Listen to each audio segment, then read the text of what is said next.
Harder than we should. You're sick of the lies. Sick of the lies. Who you gonna call when you get on the line?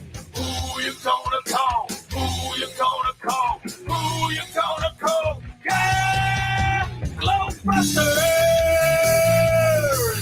GLOBEBUSTERS! GLOBEBUSTERS! GLOBEBUSTERS!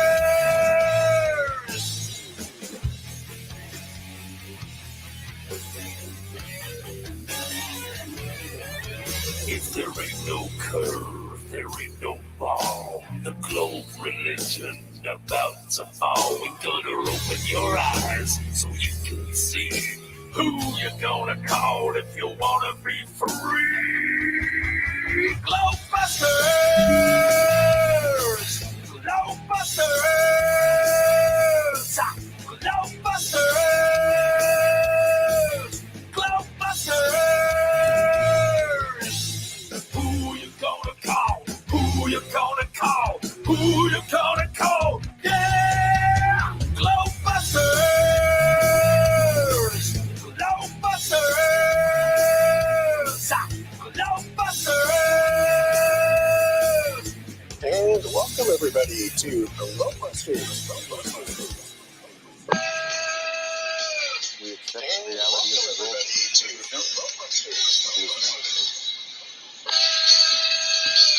All right. Hello and welcome to GLOBEBUSTERS Tech. I am your host, Zach Goodtimes for All, and today we would like to ask you, what's your declination? So we're going to be talking about declination and using it while traveling from one point to another, and how when you use a map and a compass, there are people out there that say you have to take this into account. And we have some examples for you. We have people on the show here with us who have gone out and found true north in the technical way. They tell us how to do this. And then I've come up with a way that's not really all that technical, and it doesn't give you a perfect true north heading, but it would be good enough for what we're going to ask you to try and help us do. There's been some questions on whether or not declination is actually real or not, whether or not these maps that we're given, these magnetic field maps that were shown, actually are the actual magnetic field lines that we have here in reality. So today we're going to take a look at some people who say that they are and ways that we can actually test this ourselves. But before we do, we're going to say hello to the panel. And starting off today, I would like to say hello to Miss Karen B. Karen, how are you doing today, ma'am? Hey, I'm doing just great. Awesome sauce.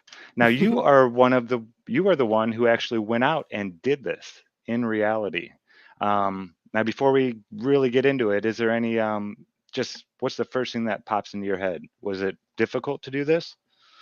Not really. It wasn't difficult, but the way I did it was a little bit time consuming because I wasn't relying on looking up any information to get the data. Yeah, I understand that. Okay, awesome. Well, I know we're going to dig into that much more, and you have some stuff to show us and everything. hmm And before we do that, though, we are going to say hello to Mrs. Cammie Nodell. Cammie, how are you doing today?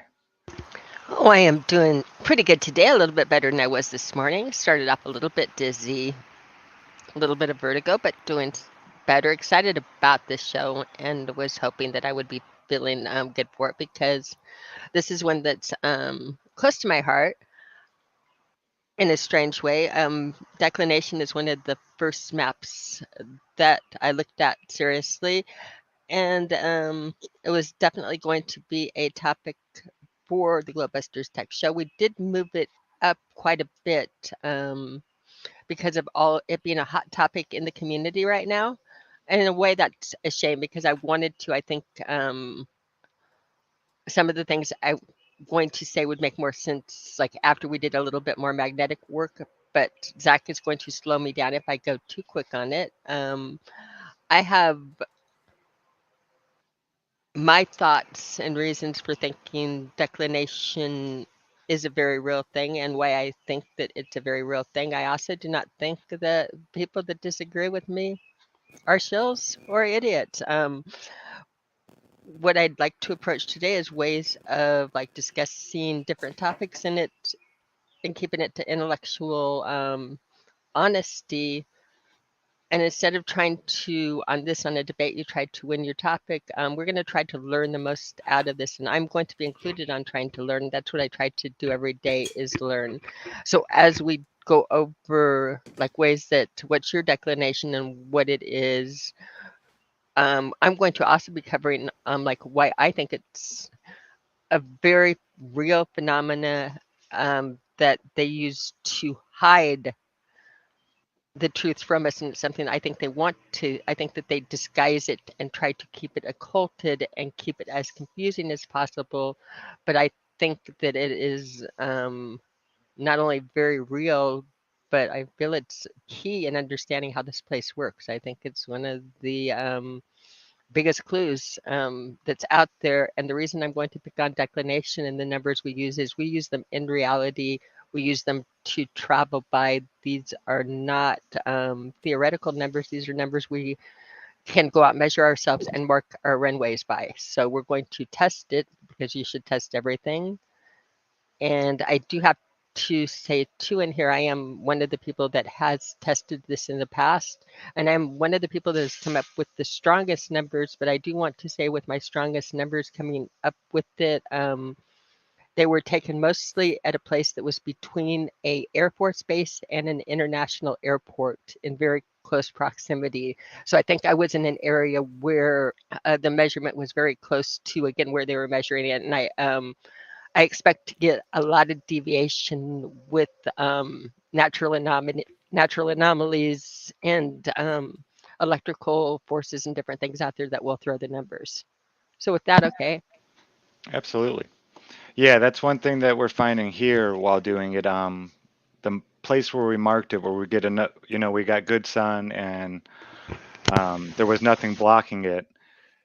We found that there's electrical wires running underneath the ground right there, and that'll throw it off a little bit. I think we are off about maybe 8 degrees from what we're told it's going to be. And today we're going to show you where you can go to actually find your declination from your exact location.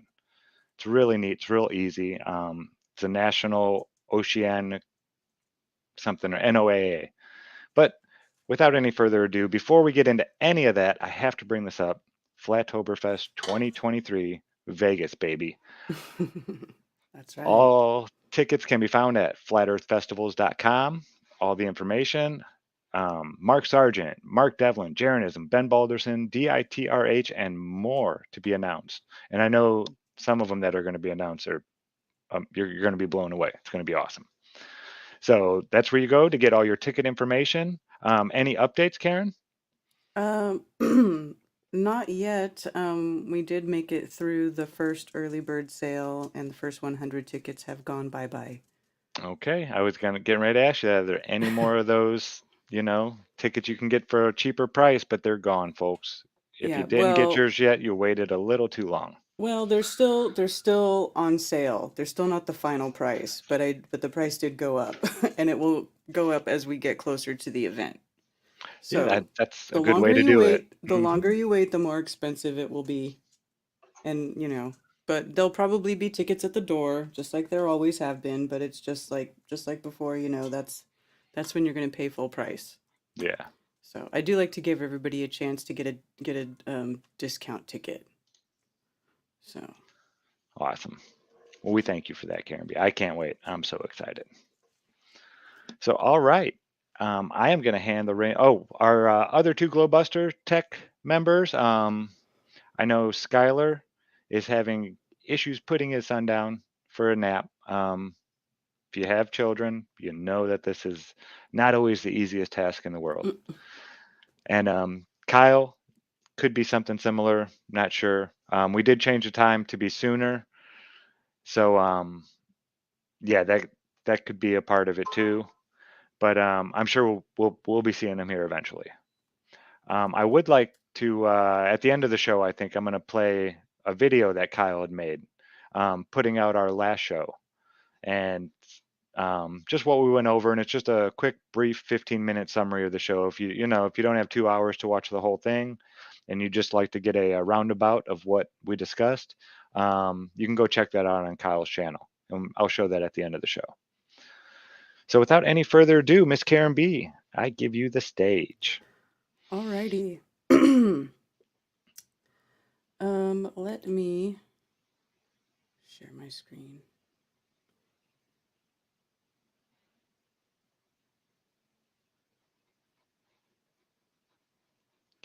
Okie.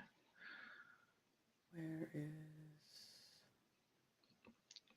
I'll give a couple of shout outs. Hello, Oh, here we go. Bill. Entire screen. How we Screen doing? 2. Got it? There we go. All right. Alrighty. So what we're discussing today is magnetic declination. Now, there has been some recent discussion going on in the community about how magnetic declination just doesn't exist at all. And the reason that they even tell you there is magnetic declination is because they are hiding the flat Earth from you, and the declination is how they make you think it's a globe. But that's not necessarily true.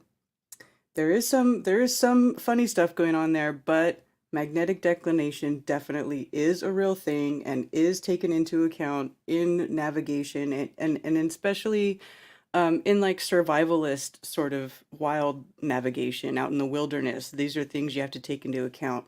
So I just want to say from the very beginning that because this is taken into account in travel, in commerce, right? Because you're shipping goods all over the world, right? With ships and planes, and you're traveling very long distances. And so these types of travels definitely take into account magnetic declination, especially air travel. When these planes are flying into airports, these airports often have to update their magnetic declination because the pole does move. And so the magnetic declination is not a static thing. It's not always been the same. It's been changing as long as we've been able to measure it, and it is constantly changing right now. So for that reason, just that we're able to measure it, we should all know that it is a very real thing, and we should all be paying very close attention to it. So what magnetic declination is it is basically the difference it's when you get your compass out and the compass points to north, it is not actually pointing to true north. What your compass is doing, it is following the flux lines of the magnetic field over the surface of the Earth. So it's actually pointing to magnetic north, not true north. And magnetic north and true north are two different places. Let me see if I can... And I'm going to, while she's bringing this up, I'm going to do one of the most common misunderstood ideas of what a compass does in pointing to true north or magnetic north. People think that it is pointing to a straight line to either the magnetic north or the true north. It is not. It is actually following the pattern lines going around, like when you drop iron filings on. What a compass needle really is in reality is when you drop iron filings over a pattern that has a magnet in it, the ferro pieces are going to align. The little tiny pieces are going to align in a pattern, and they're going to align themselves in that pattern. They're going to pick up the pressure mediation of the pattern that's underneath it and align themselves that way.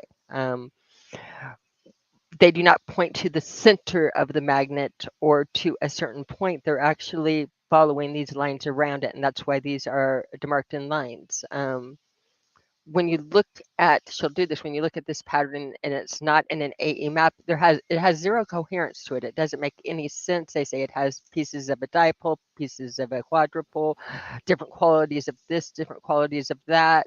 They talk about the core spinning, but it has no coherent pattern. As soon as you put this into an AE pattern, all of a sudden coherency exists in a magnetic pattern, and this is why I think they display it the way that they do. And this is why, again, I think it's kept so confusing, and they have the geomagnetic, the magnetic, the North Pole. There's not only the magnetic North Pole, there's the geomagnetic North Pole. Again, they do things to confuse the way that you look at it. But if you really simplify it and know that like a compass needle is just a little highly polarized piece of iron filing that's literally over the Earth's pattern, is picking up the same as an iron filing would over a magnet. It's again a scalable thing, and when you put it into this, all of a sudden your pattern that makes no sense starts to make sense a lot. So go ahead, Karen. Okay. Right. So your magnet is pointing to magnetic north. So let me see. Where is my little... Here we go. Okay, so this is like a little diagram of the pole shift, and you see here this detail pop out image right here. It says magnetic pole. So this is the one that is shifting and has been moving the most and has gone further north as time has gone on. Um, and then this one over here in this spot. This is the geomagnetic pole. This one is the other magnetic pole, but it does not move anywhere near as much as the first magnetic pole. So when your compass is basically following this one, the one that's moving, and that's why the magnetic declination changes.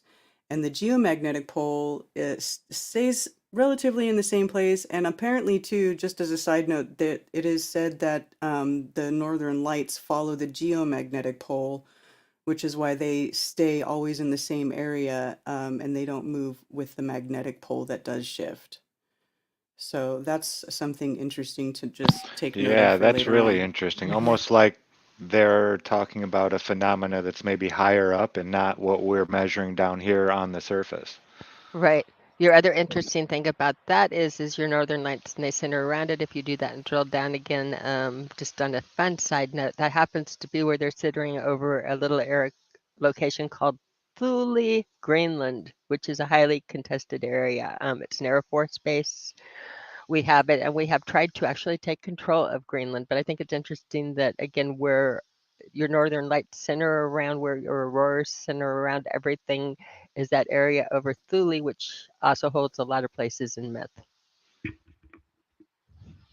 Yeah. So when the sun goes around its path, it is also not following, it doesn't go around the magnetic north point. The sun appears to be traveling around the geocentric center, so the center point.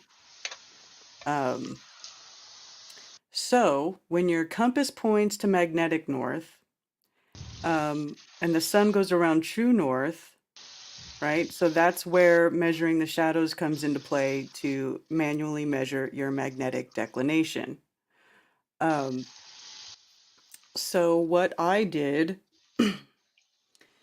is, let me see if I can get my video up here. So you take this, it's basically the same way that that when we were doing sun tracking way back when, you basically have the same setup.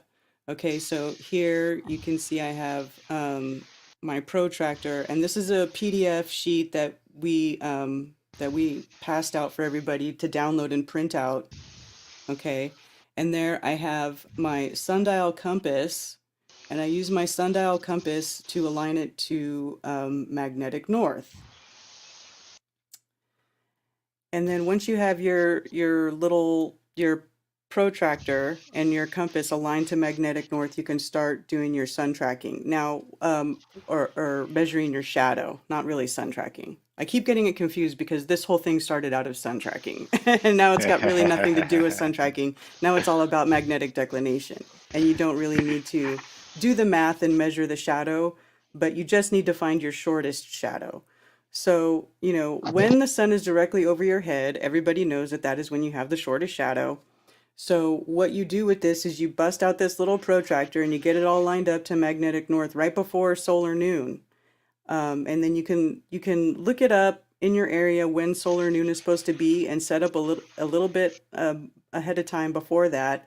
and then just start marking right here. You can see where I've got these little dots where I've been marking the very tip of the shadow, you know, as the shadow goes around. Why did this go full screen? Okay, so here,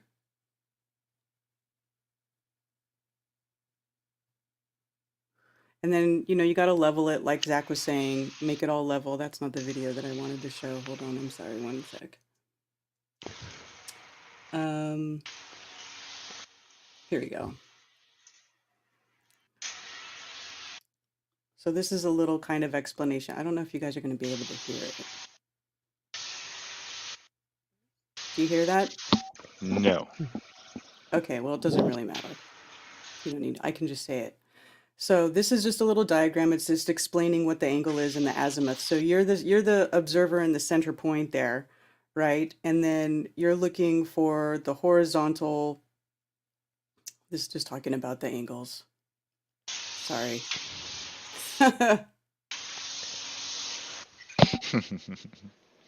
So we were measuring the elevation angle when we were tracking the sun. So this is just talking about the sun going around that center point. And hold on.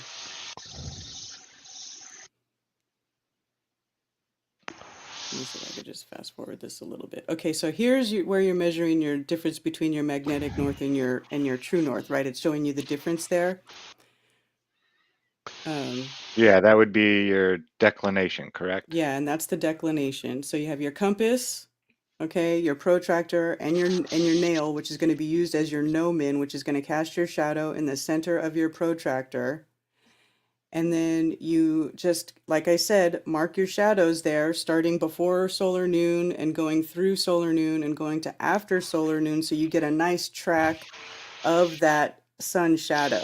Now this is different. Zach's going to show you a different way that's easier after this. This way takes a little bit longer, but this way you don't even have to rely on looking up the solar noon or any information from online or from you know. Yes, exactly. This is how you do it without relying on them at all. Right. So The like, because proper like, way to do it.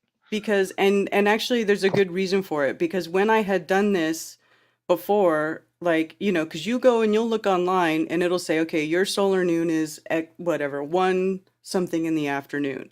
But then if you go actually do it, you might find that solar noon is actually a few minutes off of that, which will affect your magnetic declination measurement. So I think it's good to do it both ways, even after, to see what the difference is. So you have your nail in the center and it casts its shadow, and you just, you know, mark it along the edge there as it does that. And then you'll have whatchamacallit. True north. Yeah, you'll have your measurement. You'll have your shadow measurement, and then what you'll do is you'll find the shortest parts of the shadow. So where you have that protractor that I was showing you before, where you have the little concentric circles that go out from the center, that's how you're going to know where your short shadow is. So you don't even have to measure it. You just look at the line where you put your dots, and then it will have the shortest shadow marked for you, and then you just measure that angle right in between, and the difference between that angle and where magnetic north is, that's your magnetic declination. I don't know if I explained that correctly. Yes, I think you did. Now, when you did this, did it line up with what you were told magnetic declination was? Actually, no. Mine was off by quite a bit, but then Cammy's was on. So let's see. Okay, so here's the protractor. I think this is Cammy's. Was this yours? Oh, hold on. She may I not muted remember. her for that background noise. Go ahead, Camera Joe. I don't know whose that was, but let me go find mine. Okay. So anyway, so here you've got, this is where your point is lined up with magnetic north. And then here you're measuring the short shadow. So here's your dots, you see, and then you're marking the edge of the shadow as the sun passes behind you. And then these little concentric circles are measuring out from your gnomon. So whichever dot is on the closest circle, that's the shortest shadow. So right here, I've got this little series of dots that ride right along the edge of this circle, and that's the closest one that gets to the center. So I know that from about right here to about right here, that's the time period where I had my shortest shadow being cast on my scale. So then you divide the center of that, right? So right in the middle, that's going to be the very middle of your solar noon. So that right there will be as close to true north as you can get, right? Yep. So then the difference is your magnetic declination. That's how you get it. Excellent. Does that make sense? Yeah. Yeah, that makes a lot of sense. And for That people that are not following it, I'm making sense. It's simple with the sun going around in a circle around that center point when it's over your head. Again, you should be able to have an alignment where you're looking at it where it's closest to overhead, and your exact opposite direction would be your true north. And that is the definition of south. And to get to south, again, looking at the east, and that it is south was determined on when the sun was on its shortest, like again, right overhead. That determined the south direction through history. That and alignment with Polaris were your two cross checks. Right. So this little series of slides right here will kind of give you guys another sort of way to visualize what we're measuring. So this is the United States, right? And it's got the magnetic declination lines imposed over the United States. So here is, I put the protractor as close to my location, right? So this is how I'm measuring it. So here's the protractor, and the 0 point of the protractor is aligned to magnetic north, right? From my location. Then I looked up what the magnetic declination was from USGS, the given magnetic declination, okay? Then what I measured is the green line. So you can see that I measured a different magnetic declination than the one that they give me for my area. it's interesting though. It looks like you're pointing right to the geomagnetic almost. The Right? green It one, does look yeah. like that in this. I'm not sure what projection this screen grab is from, but um, And that might make a difference as well. You would maybe the yeah, projection. like I probably should have put this on top of like an AE projection, just to stay consistent. But still, you But it found does that, give you an yeah. idea. Like that's what you're measuring. This is what you're going for. These angles, what they mean. Um, So, and it's funny. So here's what so here it is. So this is an example of somebody tracking the sun, right, on the protractor. You've got your times. You don't really have to mark your times, but if you just sit there for a little while and mark the little dot, you'll see where your short shadows are. And then you can just measure those angles to that. Just take a straight rule and measure it out to the outside of that protractor, like I did, just right from the center. Draw that straight line, and then that gives you all your angles. I That's think awesome. this one was for you, Cami, because it's totally a different way. Yeah, no, Like I the could other. definitely tell on the messy handwriting and all the notes, and then I had a whole other side. I had a whole other side piece of paper with notes too, but that was because I was doing taking different measurements for different things on it. A side note on it is if you bring up the declination map, pull up the declination map in the background, like just what right behind you, Karen. Oh, and I'm not watching this show, so I'm behind. Okay, so you have that up. Find a place where it's like looping, like up to the side of California where you got the big red loop. Go to the bottom, like at the red loop at the bottom, right? I think it's important to know that like these declinations, if you were to follow your compass, you would not travel directly to the North Pole or anything traveling it. How you would follow your compass is along the lines. Your compass would compass would take you along the line. So if you Mm-hmm. followed your compass to magnetic, you would not go in any straight lines. You would be following whatever these red or blue lines are, is how your compass would direct you to go.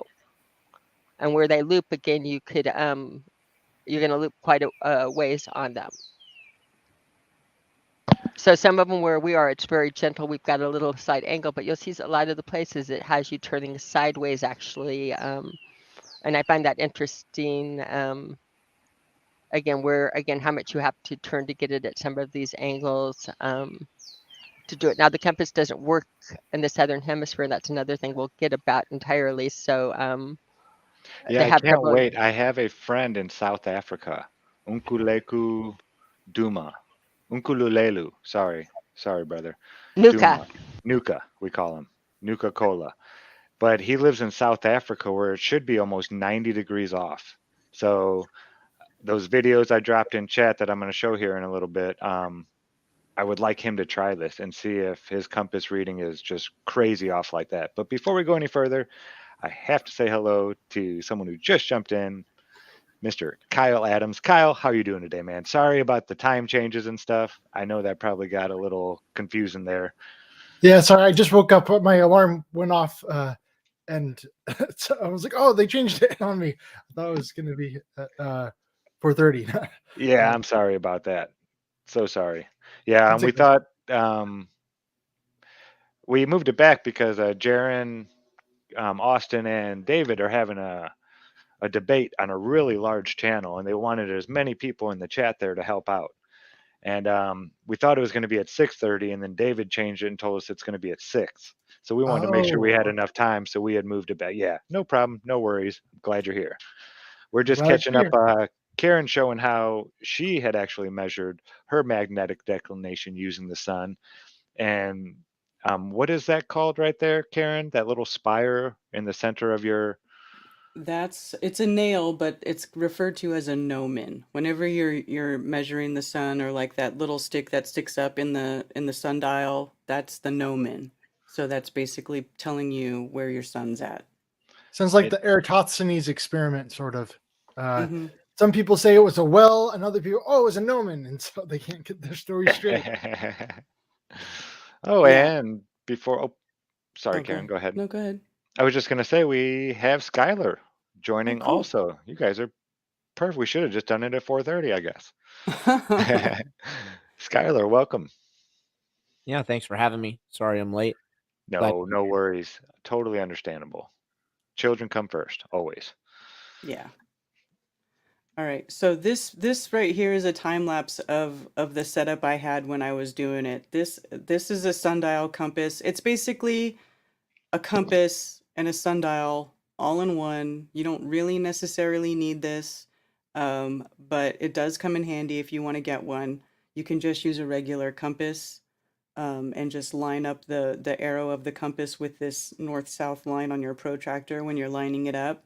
But you can see that the gnomon, the sundial's casting the shadow, and then I've got the gnomon here, and then I just, as it went around, um, just mark the shadow on the tip of that little thing. And now, here's what's funny. See where they both line up at the same time? That's like true solar noon, right? Wouldn't you think if the sundial and the gnomon both line up to that straight line, that's true, right? Yeah, you would think. That's true solar noon. So that's just gives you an idea of like what you'll be doing if you decide to measure, if you try to do that. You just sit there for like an hour. Mark, Maybe an hour mark and a it. half. But, it's nice. It's summertime. Don't feel bad about it. Yeah, I mean you're checking it yourself. There is never anything wrong with taking the time to actually check things yourself. Things don't happen in a push of a button. Real life just doesn't work that way. Sometimes you have to sit there for an hour and watch a shadow Right. if you really want to know. It can be that simple, but you have to take the time to do it. And yeah, thank you, Karen, for taking the time to do that. Yeah. Well, yeah, of course. Now, one of the most fun places I did it. So if there's any of you that live between the tropics, is I did do this in Hawaii a couple of different times. And if you're in between the tropics on certain days, you can look up, and each place between the tropics has 2 days a year that the shadow will actually disappear. Completely disappear, and that right there is magical on itself. So again, it's really neat. If you live in the tropics and do that, you can verify your solar noon by having no shadow at all. Things like that happen also when there is no shadow. Not only did I put sticks out in test sport, but we also did different liquids in wine glasses. And it's interesting when the sun is directly overhead and there's no shadow, the glasses produce rainbows. It's hard to explain, but you get all of a sudden rainbows produce inside the wine glasses with the liquids. And that was just a neat side effect of the experiment. And again, out on the beach for over an hour, it was hard duty. I wish I could do it again. Bob and I loved doing that one. Yeah, thank you, Zach. I just put a link in the chat. Somebody was asking if they could get a copy of the protractor to print out and download. I just put it in the chat. It's on my Google Drive. You should be able to go download it and print it out at 100%. If you Nice. want to use if you care about the measurements being accurate on the protractor, it really doesn't matter for measuring magnetic declination. But if you care about that, just print it out at 100%. But really all that matters is you get the circle with the 360 degrees around it, and then the concentric circles going out from the out so that you can easily visually see where your shortest shadow is as you've marked it. Yep. Awesome. Awesome sauce. Now, if you don't want to take the time to sit there for an hour, because I know some of us don't have time to do this kind of stuff. Children, work, life, you don't have the time during the middle of the day to sit there and do this. You can go to timeanddate.com. Very accurate. When I was doing my sun work and measuring sun measurements, I checked them against the U.S. Naval Observatory, and they were always within less than half a degree, like 0.2 degrees.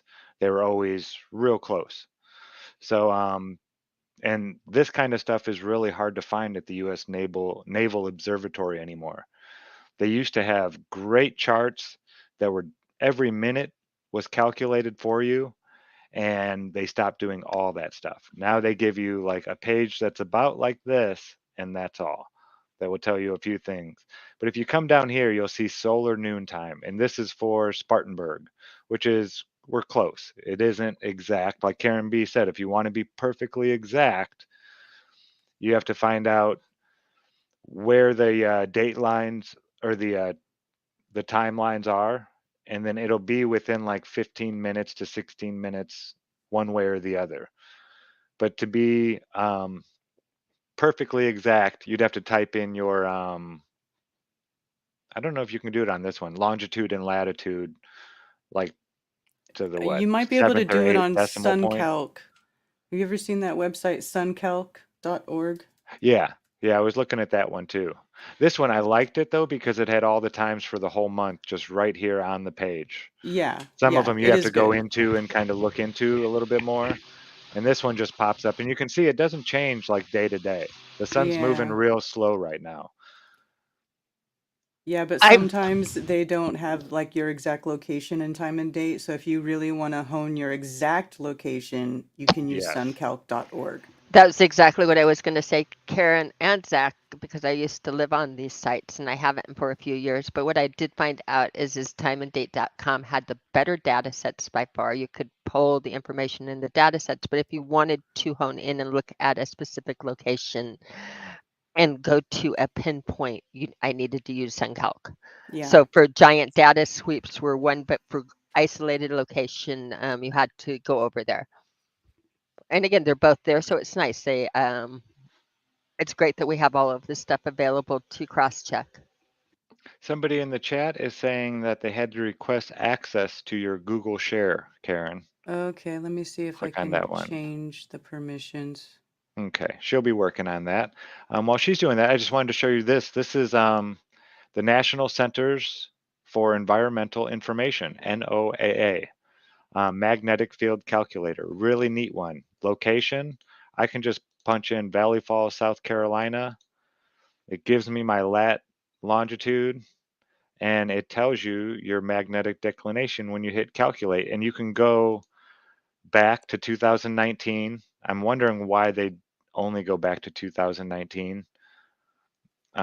We usually keep longer records than that, but that's not too bad. Month, day, and it even says I can go to 2024, which is kind of weird. Like they're claiming they know what it's going to do in the future, but they do estimate for what's going to happen in the future, and I'll be showing a video about that a little bit later. But I'll hit calculate, and today I am 7 degrees 12 inches west, plus or minus 22 inches. Changing by 3 inches west per year right now at this time.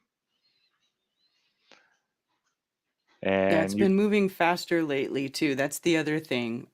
You'll find if you go look online, you'll see a lot of documentation about how the pole's been moving faster to the point where they had to. I was reading an article that said that they had to update the world magnetic model in an emergency because of the shift due to airports.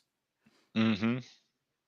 Yeah, back in 2020, it was 7 degrees 2 inches, and now it is 7 degrees 12 inches. So if these are accurate, it is definitely shifting, and they're showing that shift. Now, it's very gradual. The inches, there's 60 inches in 1 degree. So, and a degree is not very big, 1 degree, when you're looking out. So we're talking about very small scales, but when you take that small scale and you say, I want to walk, 1,000 meters in that direction, if you're off just a few degrees, you can end up in a place that isn't where you wanted to end up. Just walking 1,000 meters. We'll show you that here in a second. Actually, I'll show you that. Actually, I'm going to show you what I did. And this is another way to measure it. Just using 2 sticks and a compass, kind of like what Karen did, except I used that time and date to get when I was supposed to take my measurements. Here we go. All right, everybody, as you can see, we have 1 stick in the ground right here, and I am about 45 seconds away, 30 seconds away from it being 126. It's already past 126. We'll get out our trusty. Okay, we're at 126 actually, so I'm going to stick my next one in the ground right in that shadow. Nope, and you want it to try to make it 90 degrees.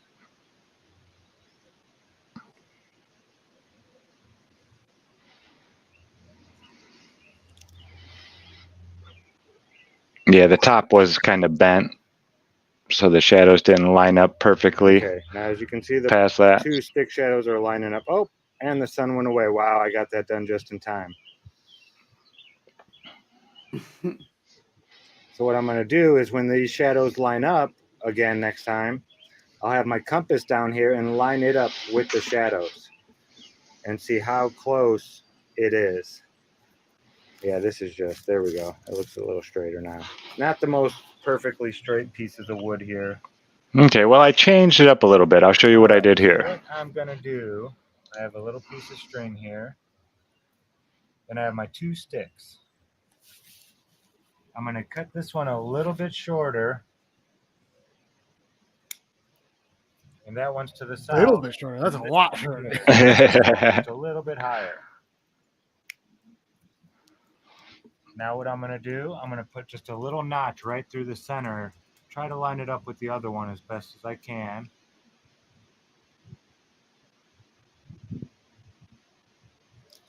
Just a little slice like that so I can get my string in there.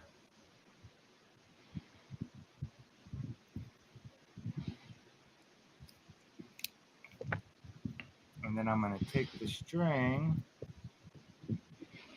and run it right through there. And what I can do now is I can take my compass and try to line up my line directly with that string. You could have bigger sticks that are further apart. Yeah, yada yada. And then I'm just All right, making up, so we have just our compass talking. here. So I went and bought this compass today. My compass is off. Looks like a 100. military grade compass. Yeah, I actually got it at an army surplus store. I went That's why. 3 different places that I would said say that I they have a had compass like compasses. that. Yeah, they said they had them. So I went to the Ace Hardware, wasn't there. That one, some sporting goods store, they didn't have them there. I even went to Walmart, which was like my last resort. And I was like, Is that the radioactive one? I don't know if it might be. It does glow in the dark. Oh, okay. Yeah, but I'm not sure if it's radioactive. This right here glows. This glows, and then the little arrow right here. But I've Yeah, never all of seen our one of compasses these in off to the Army side. were labeled radioactive because of the glowing effect. They did that. It might What is be. that? What is that thing on the side? It I'm looks like it's for your latitude, maybe, or Yeah, something. Cammy. Or no, it's out in the garage. I will go grab it real quick I and see don't what it remember says. that. I'm gonna play this video for you while I do that. And the way this compass works, it tells you when you're level. It gives you a little bubble over right here. Very important when you're using a compass. And then it has these crosshairs in this little lens right here that's lined up with it. So what I'm going to do is I'm going to make sure that it's level, and then I'm going to line my crosshair up with my string. Sorry, that's Hank. He wants to come out and That play. should give me true north. Now this says I'm about 15 degrees off, but there are some electrical cables. When we do go to do this for real, we're going to have to do it somewhere out in a field where we know there aren't electrical wires running through here and things like that. But this is just a way to show you how to do it. So right here, yeah, I'm getting about a 15-degree inclination from true north, which I don't know, because my other compass was off. I can't take Hank doing that anymore. That's driving me nuts. Stinker butt. I keep thinking about the time I observed the sun in the northeast. I was asking, how could the sun appear in the northeast if we are above the Tropic of Cancer? Right? That was the only thing that can only happen on a flat Earth kind of a observation. But yeah, that was a really simple way. You're not going to find it as accurate as Karen did right there. Unless, I mean, the sticks are, well, she found it without using time and date. Yeah, that's And where you might get your little, because in some of these videos I was talking about how when remember when I had the sundial compass and the gnomon and the both of the shadows lined up directly to the north, right? So that's when that right there is the true solar noon.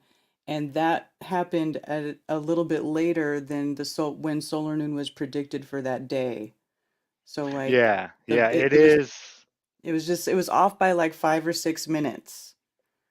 Yeah, it's dependent on where the date line, or not the date line, but you know how times change. Mm-hmm. Well, there's a gradient in between there, and like solar noon will be right on that line at that, oh, what is it, at that time? Oh, like on the hour, like Mm-hmm. 12 noon will be 12 noon at 12 noon at like Greenwich Mm-hmm. on the equinox. Well, and then a couple miles to the west, it'll be 12:02 will be solar noon. And then a few more miles, it'll be 12:03, 12:04, 12:05 until you get up to that next timeline. And then they'll change yeah, it's weird how they do it. Yeah, but that's where SunCalc should be adjusting for the Mm-hmm. location, and they're not. Yeah. So that's where zeroing in on it. There were again altitude. All the little variables will make it, but the fact of the matter is we can't travel without it. To me, it's something I don't think they're disguising with. I think they would ditch it if they could. Yeah. Yeah, It's, absolutely. but Well, this gentleman's going to explain that right here. mhm. He's going to explain in this video. This is the Map Reading Company. he actually teaches how to read a map and to explore using a map and a compass. He teaches out in England. And their declination, I think out there is actually 15 degrees or something like that. And he shows that he gets this declination right here. Let's check this out. Yeah, the Map Reading Company. And this I was is, wondering how your cell phone compass compares to a magnetic compass. yeah, I was wondering that also. I'm gonna have to do some testing. I It's don't have a weird around magnetic here. compass. That's all I got right now is my cell phone. So I was like, is that the same thing? Yeah. Well, yeah, we want to try to get as raw of data as we possibly can without so magnetic, relying on them telling us. yeah, Yeah. So exactly. I Yeah. think I'm going to be doing what Karen did here to find my exact solar noon. I really want to do that. I would And suggest people do it because then you don't have to wonder if your solar noon was right or not, yeah. because you proved it because the sun told you. And then you can mark what you get against time and date and know your difference in that area. So you don't Yes. have to go back and do it again every time you want to take a measurement with the magnetic field. You can know, okay, time and date says this, I have to add 4 minutes or take away 6 minutes, whatever it is, to be from my location. So this is, I like this guy. I don't know why. I've just found him today, but he just seems like a cool guy. Here we go. Now, if you go on to the internet and you do a search on the BGS, if you're in the UK, you can search on BGS Declination. It's British Geological Society. And there's a form on there that you can put in a postcode or a grid reference, and it'll give you your declination for today or in any area that you want to work on.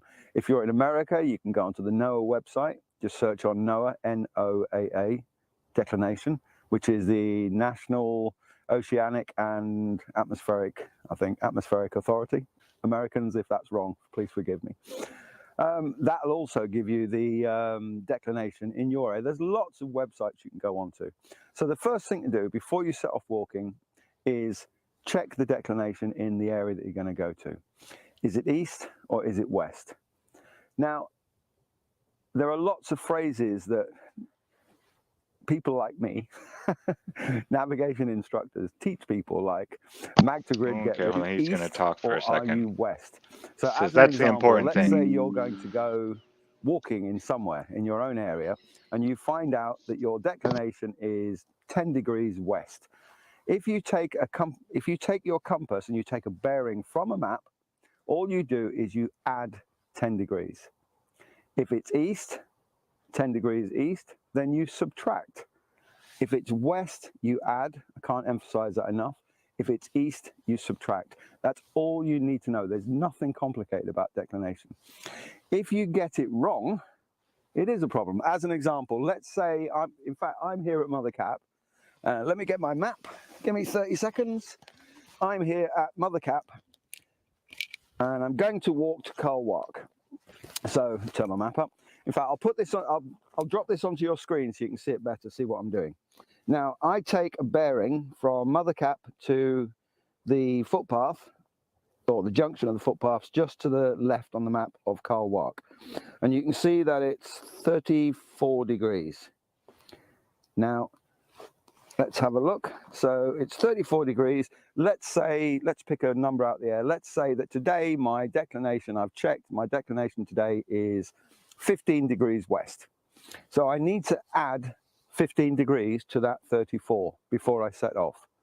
Okay, so I need to amend my compass from 34 to 49 because of 15 degrees west declination. Now I'm going to walk for, let's have a look, do a quick measurement, 1,000, it looks like 1,250 meters. What happens if you forget to do the declination and it's 15 degrees? Right, hang on, let me get my, I've got a phone somewhere. I can't do this in my head. If you get it 15 wrong, degrees would be pretty far off. let me just, Yeah, it's a lot. there's no way of doing this in my head. Let me get the But he's not calculator out. going super far. Right, I'm going to pause. I was thinking that over on a 8 kilometer. degrees being a lot. Okay, I've worked it out. If you were to set off from here on a bearing of 34 degrees because you forgot to add the 15-degree west declination, you would miss your target by 327 meters because you should have walked on a bearing of 49. So that's just in 1,200 meters. You're going to be off by over 300 meters from It's a where you lot. were wanting to go. That's a lot. I mean, 15 degrees is quite a lot to be off. But like you said, if that's your declination and you don't take it into account, I mean, if you're looking for like a tree or something like that, or a two paths that cross somewhere, or rivers, anything, you're going to be 400 yards almost from where you should be. 4 football fields. 9. Any form of reduced visibility at night or in the fog or in the snow, missing a target by 300 meters could be, well, it could be serious. So let's just say don't do it. Oh, this working out errors in navigation. Most navigation instructors don't know how to do this. What I'll do is I'll make another video on YouTube. I'll put Yeah, I think he probably just used a right angle calculator. Not too hard to do. I think this is one more with him. And I thought this one was real interesting. I think just a quick part of this one here. So let's say that I want to go from this track and wall junction here, and I want to go in a straight line for some reason across to this summit here at 0.617. So I'll zoom in a little bit more so you can see exactly what's going on. So here you go. Hopefully you can see this now. So it's the edge of the compass is touching the wall and the track junction, and the edge is also touching 0.617, which is there. Okay, so the compass is now set on the map. I'll try not to move it. All we're going to do is we're going to rotate the compass until the tritium mark, which is this, the tritium indicator, is pointing straight up the map. It's pointing north. Okay, let's just check that it's touching both points, and the tritium mark is now pointing north. So if we were to follow a compass bearing normally, all we'd do, if you've got a lensatic compass, I'm sorry about teaching you the stuff that you already know, all we do is rotate it until the north end of the magnetic needle is directly underneath the tritium mark, and then we follow in that direction. So we walk towards the wire, as they say. Now let's assume that we've got a magnetic declination of 15 degrees west. That's a good, doesn't really matter what it is. Now here's the thing. If you've got a lensatic compass, write this next sentence down. West is anti-clockwise, east is clockwise. I'll demonstrate. So west is anti-clockwise, east is clockwise. Anti-clockwise, clockwise. It's the way that you rotate the bezel. Okay, so I've put it back in. So it's reset here. Normally we'd go that way. Let's say we've got our bearing of 15 degrees. Now this next part, I mean, my compass did not come with instructions. And you would think this next part he's going to share with you here, it should be on the compass somewhere, or there should be a marking that tells you that this is going to move it so many degrees. Because instead of sitting there and counting it out and trying to look and do things, you could, especially in small increments, listen to what he says right here. Degrees west. So we need to rotate the dial 5 clicks, because each click on a Kamenga, once again, you already know this if you've got one, but each click is 3 degrees. If you see, I've had one. I never really used it, like gone out and tried to do this, but I didn't know each click was 3 degrees. I didn't know that either. Yeah. That's wild, isn't it? Yeah, that's good. That's good to know. This is useful information. So he's changing the surface of the compass, and so it's lining up with true north. Is that right? Well, yeah. Well, right now he's got his heading, and the compass is lined up to magnetic north. Now he's going to move it over 15 degrees, and then it'll be lined up. Then once he lines this up with it again, the declination will be correct, and he'll follow the wire. The wire will be pointing in a different direction. Yeah, the clicking. He's just moving this outside thing right here, and it's moving this little line. Okay, he's not moving the words nothing, with the writing on it. No, nothing in here, just this little line there, yeah. So to get our 15 degrees west declination, we need to click this, rotate it 5 clicks. 1, 2, 3, 4, 5. And then all we do is rotate the whole compass until the north end of the magnetic needle is underneath the tritium mark again, and we walk in that direction. Okay, so have you got that? That is neat. I never knew. I've had one of these for years and I never really learned how to use it on a map and just what all the little, because I know it clicked and everything, but I never would have guessed that it clicked in a certain, I don't know. And then one more I had up here. This one was interesting, polka sailing. And I've never used a sailing map. So I'm assuming that this is all legitimate. But he says on all the sailing maps, they'll have a compass here and a point marked, and then it'll tell you your magnetic declination and when it was taken and how much the annual shift should be. Mm-hmm. And this is really neat. This is a quick one. This is polka sailing. Yeah, I could see how after doing it for so many centuries, that man has really gotten this down pretty good. Mm-hmm. And you don't need all the electronic gizmos and gadgets to actually do this. A compass and some charts and, you know, knowing where you are, and you can kind of get anywhere with just that information. So here, we're going to check this one out. Hi, welcome to this short video, an introduction to variation. So, what is variation? Well, we know that all vertical lines on the chart point to true north. But we also know the magnetic north is not at the North Pole. In fact, it's moving. The difference between them is called variation. So, how do we calculate variation?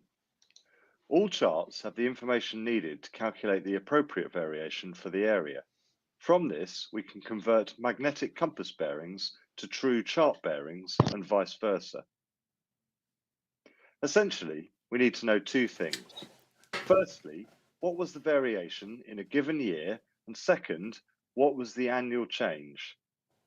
Both these pieces of information can be found on the compass rose. How do we interpret the compass rose data? The two pieces of information are written along the arrow.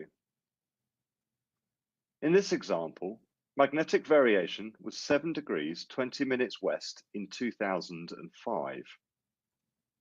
The part written in brackets tells us what the annual change to variation is. In this case, 8 minutes east. Annual changes in the You can magnetic declination is changing throughout the You year. can see that Yes, it is 13 moving years towards the since east. variation was 7 degrees So 20 the minutes map Well, here it's is per year. including that. Per You're saying year. expect this to be a different declination in a few years from now, and that's kind of that change is written into the map instructions. Yes, that's Oh, amazing, cool. isn't it? Yeah. Yeah. So- Now Some again, of- it's an estimation. I'm sure these maps are updated every year, but I Mhm. doubt people buy them every year unless you're really out there using them all the time. You might want to do something like that. Now, the other thing that they're misleading with here, and they're misleading on the numbers, and I see the misleading with it, is they seem to tell you that it's actually pointing to a place instead of following the flex lines, which it's not. And the changing 8% every year is of that like mean point that they're measuring on the 8. In other words, that when it said it was traveling that 8 degrees, they're talking about the pressure mediation of that place that they're measuring on the map. They're not talking that everybody's declination changes that much. Some people's declination on the map, the thing about the declination maps, and this is part of it too, the reason looking into it and that it makes so much sense to read it again magnetically and as a Faro pattern is a lot of the areas on declination don't change at all. They're static. So Mhm. some are changing more rapidly than others. There's some areas in Florida that are changing more so than another that's got the highest range in the country. So again, it's not just Yeah, ours was I think 2 or 3 minutes. It Right. wasn't 8 at all. Yeah, that's Right. a So big one again, right there. and some aren't changing at all. Some are incredibly static. So again, they do this as it makes to me when I listen to this, I feel like I'm pointing to the magnetic point and I'm drawing one line there and one line to the other one, and the differences between the lines. When in fact, in reality, the difference is the direction you're pointed on the magnetic flux lines in comparison to where the underneath where it would be a Polaris or their North Pole. So in other words, that's what you're correcting, or the opposite of south, which again aligns with your southern. Your two ways of getting, I'm jumping around, your two ways of getting it is as we were talking about measuring it and comparing it to solar noon, or when the sun is at its southernest, most tip on your circle or right above your head. Your other way of doing it in the northern hemisphere is you can usually simply use a sextant and measure it against Polaris and pull the sextant down, and then see what your compass line is compared to your sextant line pulling down on Polaris. Yep. So again, either or, they both work. All right. And has an annual movement of 8 minutes east. From this, we can work out that variation has changed by 104 minutes since 2005, i.e. 8 minutes times 13 years, which equals 104 minutes. We can convert this to whole degrees and minutes by dividing by 60, as there are 60 minutes in every degree. In other Okay. words, Math, opposite math, to the math. westerly variation, we need to deduct 1 degree 44 minutes from the 2005 variation to find out today's value. So as you can see, even, was it 13 years? It was 1.44 degrees. Not a huge amount by any means, Right. but it is there. There, people are measuring this, and Hmm. yeah, I think I'm going to start measuring and see, take some measurements, and then keep doing this every year, at least once a year. Try to do it on the same date. Maybe I'll do it on the solar here on the It might 22nd. be a cool thing to like just set a date for everybody to do it and see what everybody gets, if Yeah, people want to absolutely. participate. Yeah, That that's what would I'd like to ask, if you all out there that are seeing this, especially if you're in one of the places where it's really far off. I would love to see some of those. Yeah. Yeah, I am not saying deceptions don't exist with it, that they don't use any deception, but the deceptions we should be able to find, and again, they will produce themselves as total anomalies. And so again, if it's way out, we want to know where it's the furthest out. We want to see why. Is it a electrical line nearby? Is it, there are always a lot of different possibilities. Rule out the other ones, and again, zone in on that area. But I believe there are deceptions in the map, and this will help us locate them and zero in on them. The same with the solar Hmm. noon and seeing where it's most up. We know those trouble areas up by Alaska and that. We see where they are deceiving us with the map. I mean, there's no doubt about it. Absolutely. Okay, he does say something else pretty interesting here, I believe. So I'm going to let him go ahead and play this through. I think he shows how to do it on the map. 7 degrees 20 minutes minus 1 degree 44 minutes equals. Oh, that was just his declination. He was showing you that you take that and then you subtract that, Hmm. because we now moved to the east more, so it's not 720 west, it's 536 west. And that would be his declination. That's got to be 5 tricky degrees if 36. the water's really tossing and Hmm. turning out there. It Yeah. would be hard to get a compass reading. I mean, it's hard when you're just standing there to get the compass perfectly level if you don't have something to set it on. Yes, Yeah, keep that's in why mind those that boats level have the is, floaty. They have the yeah, floaty compass. Yeah, right. yeah. If you do want to do this, it is much easier. I think I saw one for like $20. I think I paid 44 for this one, but this thing is like, I mean, I could jump up and down on this thing and it'd be fine. I'm not gonna break it as long as it's closed. There's nothing on that thing that's gonna break. It's very well made.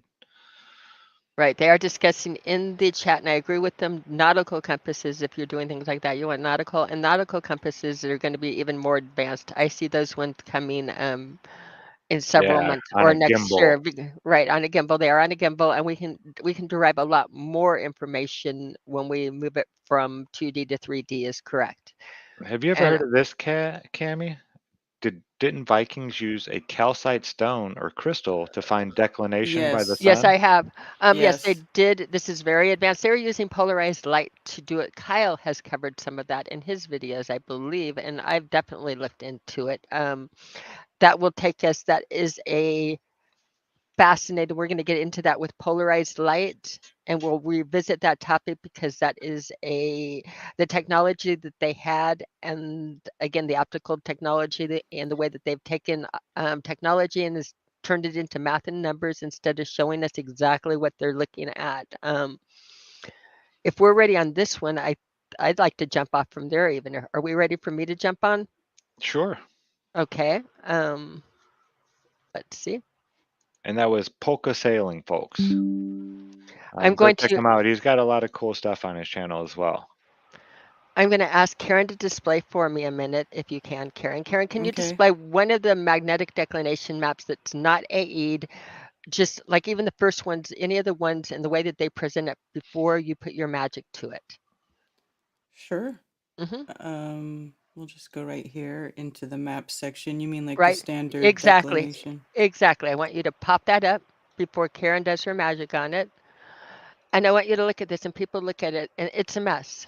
You're looking at this and saying, what is this? I wrapped this in my mind for a long time before we talked about it, and Diva sent us, and Karen actually put it together. But when you look at this, it's like you see at the bottom, you see a dipole going on with the red and blue in the bottom right-hand corner. You have your orgonal lines, which show no declination. It's a map all over. It makes no sense on a globe, on a circle, or anything looking at this. When you read what they say it has some attributes of a dipole, some of a quadrupole. They're all over the mess on how this is created with the spinning, rotating, creating the electrical field, and trying to explain this. And it's really a mess. And this is, again, why you travel. And I can see why people would say this is not real. It's a joke. But now go ahead and put it in the AE configuration, Karen. Go ahead and wrap it. Okay. We've wrapped it. All of a sudden, when she wraps it, something happens. And am I showing? I'm going to start my cam. And am I on this screen, Zach? My camera. In other words, bring my camera up. Display Okay, there me. you go. Okay. And I'm just going to show you a little bit on those lines and see what I see in them. I have a couple of what I have is my desk. This is me again. We're going to turn the light on, make it nice. And I have what? I have this. What is it? It's nothing. I have this. This is a magnet.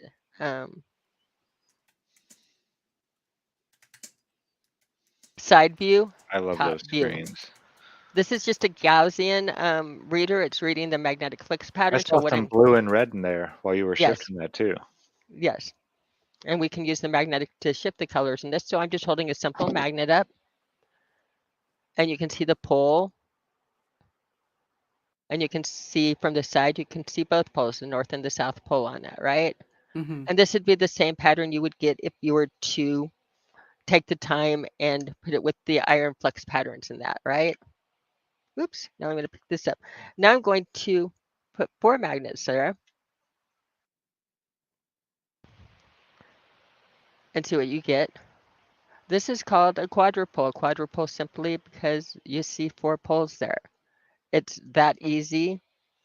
A dipole like you saw before with this one, a dipole. 2 poles. I'm doing it with one. You can do it through one magnet showing the 2 sides, or I can take this, by the way. This quadrupole, I happen to stack the magnets so they're too deep. And if I put the filter on in this way, I'm going to get a quadrupole again. Just because they're slices, we're looking at the patterns. You're looking at the flux pattern, not an outline of the magnet at all. Okay? So that's a dipole. You saw the quadrupole, we could get into octopoles and things like that. But the meaning is in other words, these are the directions that the iron filings are that are going to take when presented over that magnetic pattern. Now, if I do, let's share a screen a minute. Hold on 1 second.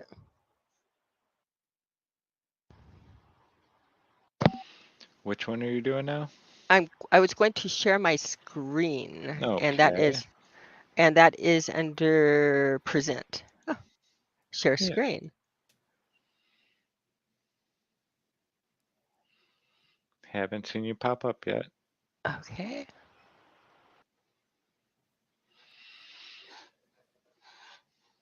Yeah, there's going to be a debate. I saw Ion and I am Ion's cat asking. Jaron, Austin, and David are going to be on a pretty large channel, 156K subscribers. Jason Shurka at the top of the hour here, 104 minutes away. Well, that must be. Oh, it's starting at 7 p.m. now. They moved it back. Oh, did they move it? Good. Yeah. So at 7 p.m., I see Mark's already over there in chat. Some people are bouncing back and forth. Yeah, David has been putting a shout out for the last week or so to get as many people over here to help support him in chat. There's going to be a lot of people that haven't gotten a good look into flat Earth yet, and it'll be nice to show them some support. I guess Mark feels he's too good for his GLOBEBUSTERS education. Okay. Do you have my screen up, Zach? Yes, you are presenting. And what am I presenting? Am I presenting, what do you see on my screen? Dipole, quadrupole, octopole. Okay, I'm just pulling scientific descriptions and how they draw these out. You'll notice your quadrupole, they drew it as a quadrupole because it's physically representing the visual you're getting with the iron filings. This is what the iron filings are doing is they are following the pressure mediation lines around this pattern. With a dipole, this is what they're doing. They're following it around. You get the poles. You can make an octopole if I stack these up, and I can even show you, you can have multiple dielectric planes when you stack the magnets. These are, when they draw these things and people look at these pictures, I don't think they're connecting it, that this is really what you are looking at, and what they are using their words are simply describing the picture. The words are describing the picture. It's all a visual.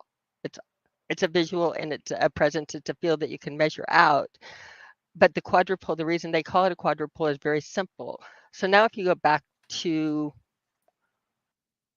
the maps and that we're looking at, and you look at the declination maps and you start to look at them, what I'm starting to see, not when they put it the way that they present to us, but when you wrap them in as an AE, I'm starting to see coherency in it. I'm seeing a quadrupole, 1, 2, 3, 4.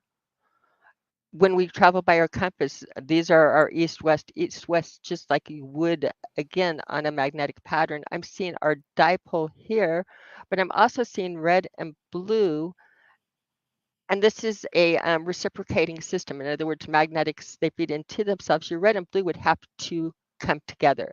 So I'm not seeing the whole picture. This picture is not complete because my red and blue have no choice but to come together. What do the red and blue represent? Because I'm thinking of like positive and negatives, even though those Yes, are you we're trying to are. avoid North because and they south. don't You really exist. are your western. They are your pressure, and watch this. This is where your declination switches from left to right and plus and minus. These are Mhm. where the lines switch over because they're doing the pattern. It's a So pressure is your mediation. compass like flipping upside down basically No, what when you're doing that? your compass is simply following. Your compass is acting the only way it knows how to act. It's a little piece of iron. It's a highly polarized little piece of iron, a little iron filing. The only thing it knows how to do is to match the pattern above it, like I did it when I put it underneath. When I go back to my screen, let's go back to Cammy's screen. Display my screen, Zach. I can't see what you're doing, but when you do my screen, let's do it so I can see it. And 1 second, T, because I need to make it up. There you go. Oops, that's not it. Oh, I may have just messed it up. Let me close this. Okay. You have my screen up? Okay. So you Yeah. can see it. I'm just not seeing the visual, but that's fine. If I take a little piece of rock and I do this on the unseen, nothing is there. The other things there. This is only a reaction of ferro, things that have iron in it. So other things are not going to react to. This is a ferro pattern, and that's what a compass is a little magnet that's picking up ferro. It has no choice but to follow those patterns. The light and that they have no choice but to. I put other things there. There's nothing. It's picking up the pattern. So again, it has no choice but to light in. That little piece of metal has no choice but to like align itself as one of the lines. The reason it's moving is because on the electric or on the magnetic field, the Earth, you have volcanoes, you've got lightning strikes, you've got all kinds of different things in the floating point. It's not it's a glance at any given time if you were going to, with your compass, drop those filings over it. But you'll notice is with any variations, it doesn't take a lot to variate it, to make little variations in it. Disturbances, you hit some magnetites, which is very, very one of the most abundant minerals in the crust. You hit it with lightning, it becomes magnetic itself and is going to affect the needle. Up in Banff, my needle was going all over the place. So you have a lot of areas of local anomalies and things that can, local things throw it off. But your overall picture is pretty clear. And the reason I think declination is more of a hidden thing is because of exactly how coherent the picture looks when you look at it as an AE map, or as like the way that we're presenting it and putting it into it.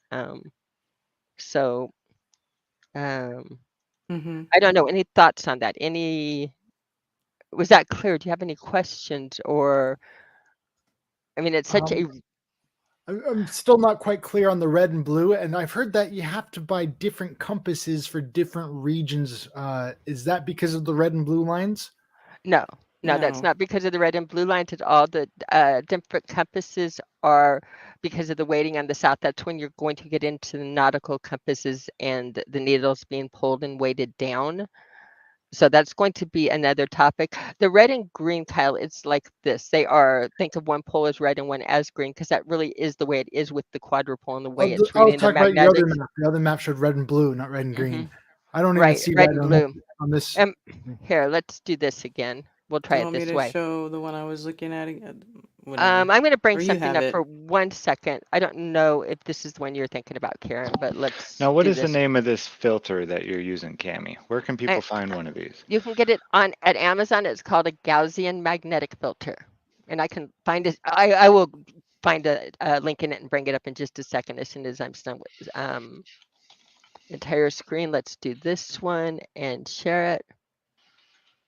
So right now I have our declination map up. And is this the map you were thinking about, Karen? This is one of the old maps that people make fun of on this screen. Oh, yeah. Okay. And this is interesting because you'll notice east, west, north, east, west, east, and west in doing it. You can map it up with where they're doing it. You can actually line this up in the northern hemisphere very accurately. I think that this was a sailor's map on where the crossovers were on the declinations. They say where your countries are, where Greenland is, and they're showing you the crossovers on declination, is my opinion of what this map is. They're talking about the waters and saying that here's our countries, here's Africa. We don't need to draw in the coastlines for chance on this, because this is just a little, I think, where you cross over declination. And in the south, I see that I've got some areas here that are not marked. And so again, could we be hiding in the south a little bit? Could there be some deception in the south? Yeah, they don't have the markers we're doing it with. But looking at the north, I mean, this is a very, very, very good, especially when you get into some of the lineups when we were moving the continents around, Karen, a little bit, and the way that they spread out. When you actually line up where our continents are lined up with that, it knocks it out. Yeah. You gotta start using my more accurate one though now that I sent do you. know. I'm gonna stop sharing and let you share. Oh, Oops. So the red and blue lines on that map were from north and south on the compass. Your red and blue lines are showing like basic line in north, and you could read it on the compass, but you're reading it as far as do you go east or west. In other words, that's where it switches over. Oh, Those are your declinations. Those are your lines where you switch over. Are you doing east or you're doing west? And that's where your lines switch over. And then the green lines on that, because now I'm seeing that. That's your gondola lines, and believe it or not, your green lines are showing you where. If you are on a green map on that on this map, you have 0 declination. So your people Oh. in southern Kentucky and that say I have 0 declination in any of the green lines, these people here, their magnets, regardless where they are going to be accurate as far as pointing to what we would call true north. Wow, some of those green lines look like really swampy, and I'm like thinking that Right. looks like you're facing straight east, and there's no magnetic declination This falling is straight east. right, and this is if you go to my screen again. oh, I could do it on maybe even a couple other different magnets that are like this. Again, where you get your lines are your pressure mediation. Your green lines on that one, they're your. you got to move it to the left. There Oops. you go. Okay, there you go. They're your layers of emptiness. Where again, you're not getting the interference. It's got no interference there. I'm looking at like the white lines in that quadrupole right there, and how they are completely straight as compared to the green lines on the other map, which were very not straight. Well, Well, if you look, what she's showing is incomplete because there's more dynamic things exactly. going on in there. Yeah, Thank you, Karen. there were 4 magnets she was using to do that right there. Where the quadrupole, at least the way we're seeing it, it's created with 2 different poles, and that third pole is created in the center. Okay, this we're jumping people way forward on this too, but when we look at this quadrupole pattern, we might as well take it a little bit further. This quadrupole pattern in the middle, and maybe I will put my camera back on. There are more than one way to get this pattern. If you noticed it, I put 4 magnets here, and I got the quadrupole pattern. Oops. There you go. So I have put 4 magnets here, and I have a quadrupole pattern, but I can also take.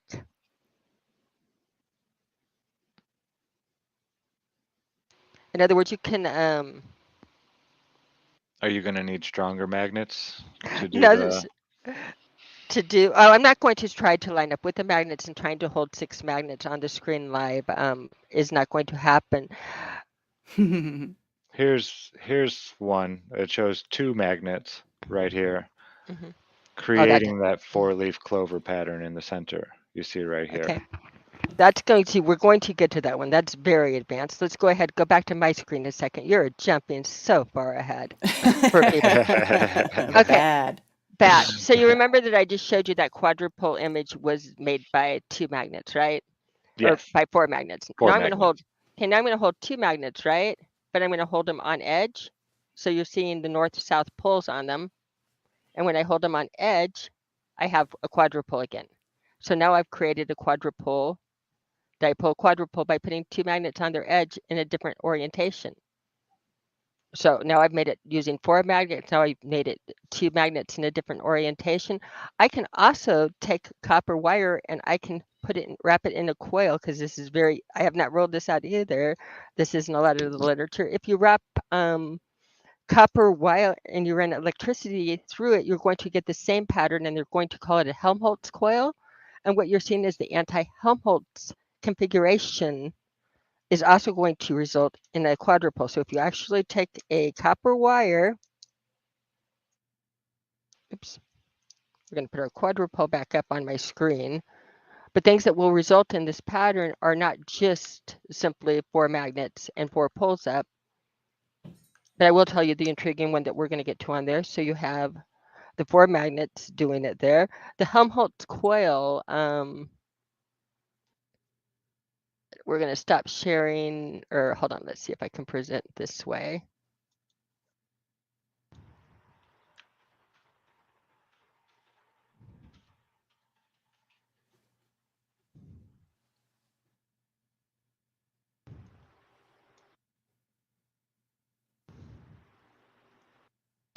Now, what are you trying to present?